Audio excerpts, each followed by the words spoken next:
Hello friends, welcome back to my channel. അപ്പോൾ ഞാൻ പറയാൻ പോകുന്ന പുതിയ ജോബ് നോട്ടിഫിക്കേഷനെ പറ്റിയാണ്. ഇത് കേരള PSC വഴി അപേക്ഷിക്കാൻ പറ്റിയ ജോബ് നോട്ടിഫിക്കേഷനാണ്. ഇതിൻ്റെ വന്നിരിക്കുന്നത് സ്റ്റാർട്ടിംഗ് ഡേറ്റ് 30/5/2026, ലാസ്റ്റ് ഡേറ്റ് 1/7/2026 വരെയാണ്. അപ്പോൾ ഇതിൻ്റെ കൂടുതൽ ഡീറ്റെയിൽസ് നമുക്ക് നോക്കാം. ഡിപ്പാർട്ട്മെൻറ്റ് വരുന്നത് വുമൻ ആൻഡ് ചിൽഡ്രൻ ഡെവലപ്മെൻറ്റ് ഡിപ്പാർട്ട്മെൻറ്റിലേക്കാണ് വന്നിരിക്കുന്ന vacancy. Name of post child development project officer, womens only.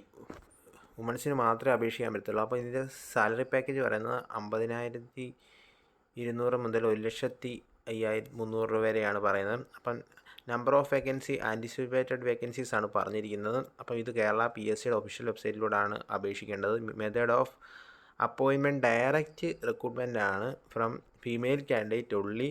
Age limit പറയുന്നത് 25-നും 45-നും ഇടയിൽ പ്രായമുള്ളവർക്കാണ് അപേക്ഷിക്കാൻ പറ്റുന്നത്. അതിൻ്റെ ഡേറ്റ് വരുന്നത് 2/1/1981 1/1/2001 വരെയാണ്. പിന്നെ ക്വാളിഫിക്കേഷൻ വരുന്നത് master's degree in home science or social work or sociology or physiology or recognised യൂണിവേഴ്സിറ്റിയാണ് പറയുന്നത്. Preferred qualification post graduate diploma in social work recognised by government of India, government of കേരളയും പറയുന്നുണ്ട്.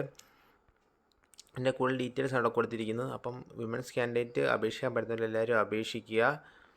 ഇതിൻ്റെ details എല്ലാം കെയർഫുള്ളായിട്ട് വായിച്ച് നോക്കി PSC official വെബ്സൈറ്റിലൂടെ details എല്ലാം നോക്കിയതിന് ശേഷം മാത്രം അപേക്ഷിക്കുക.